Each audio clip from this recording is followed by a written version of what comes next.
the channel. So I've received my thread repair kit from Amazon.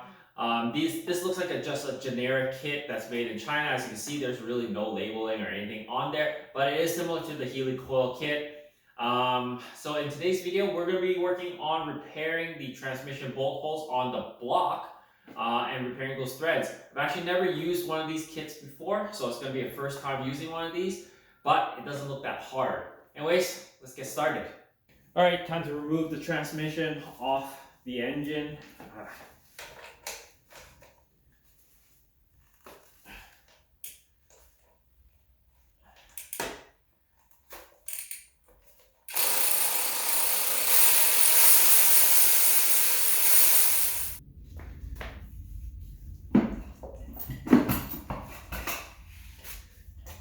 All right, before we get started in drilling out these threads and all, we're gonna just mask off this area so that it's blocked off and we don't get any debris onto the flywheel or the clutch.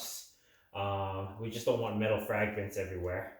Even though there probably is some dust around here anyways. Yeah, little bits of dust around, but we don't want it to impact the clutch assembly. So I'm just gonna get some cardboard and some masking tape and just mask off this whole area. So we are repairing these two holes here. And just by looking inside the holes, the threads are pretty much gone. Just so that you guys can see, thread's supposed to start right at the beginning. You can just poke it right in. You see that? There's nothing gripping it. And it seems similar with this one, but this one's more further back. All right, so this is the kit here. This is all the components that come with it. This is the drill bit to drill out the hole. This is the tap. This is the tool to put in the helicoil. And then this tool here is to punch out the little tab on the bottom of the helicoil once you've got it seated. So on the bottom here, there's a little tab, as you can see. So we're gonna get some WD-40 to lube up the drill bit and the tap, and then we're just gonna get right to it. Well, before we do that, we don't want to drill too deep. So let's check how deep these threads are so that we know. And we'll mask up the drill bit so that we know when to stop.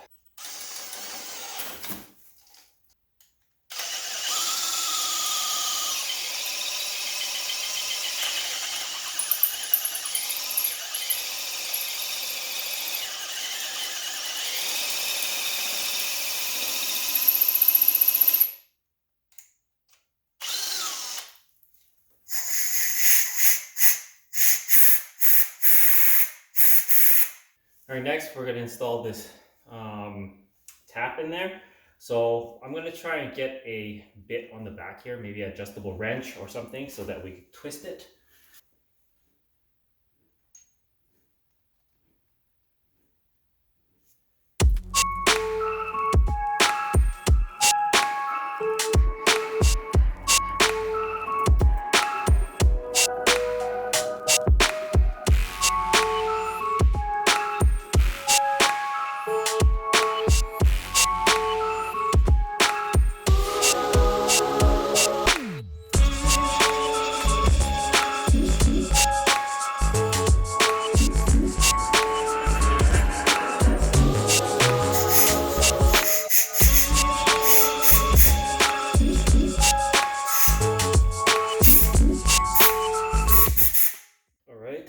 That's good. Now let's just test this coil onto one of the bolt holes and one of the bolts, and it threads on pretty nicely.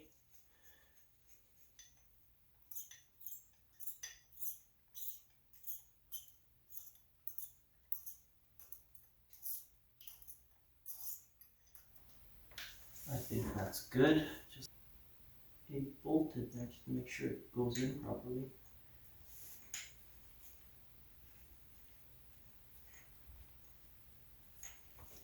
I'll have to remove this one. Doesn't look like it went in straight. Yeah, the coil's all wound up.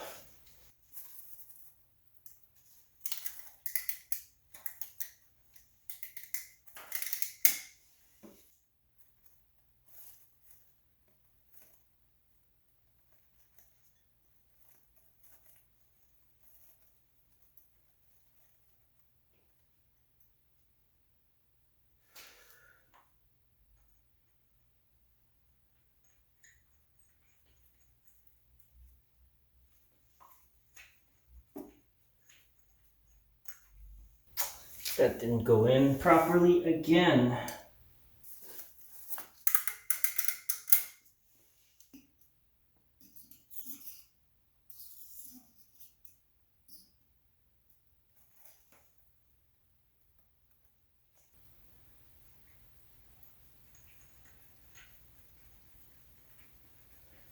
Oh yeah, much better. There we go. Tang's broken.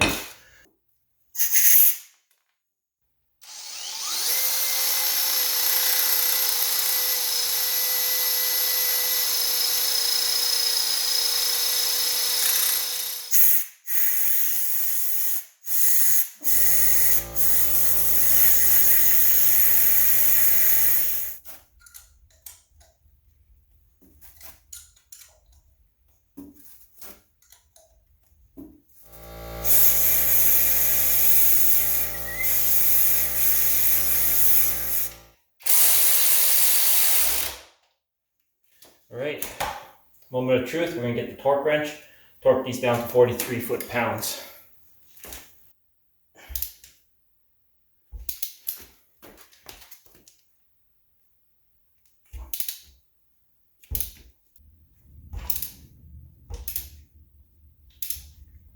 It doesn't seem like it's going in.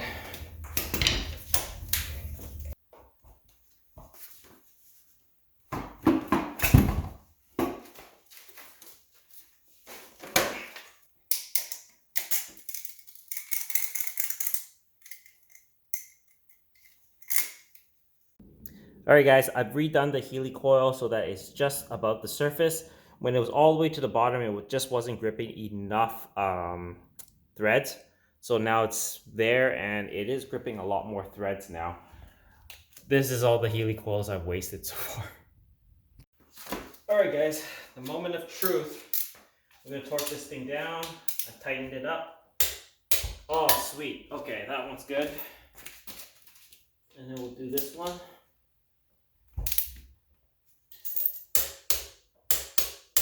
Yep, we're good. We fixed those threads.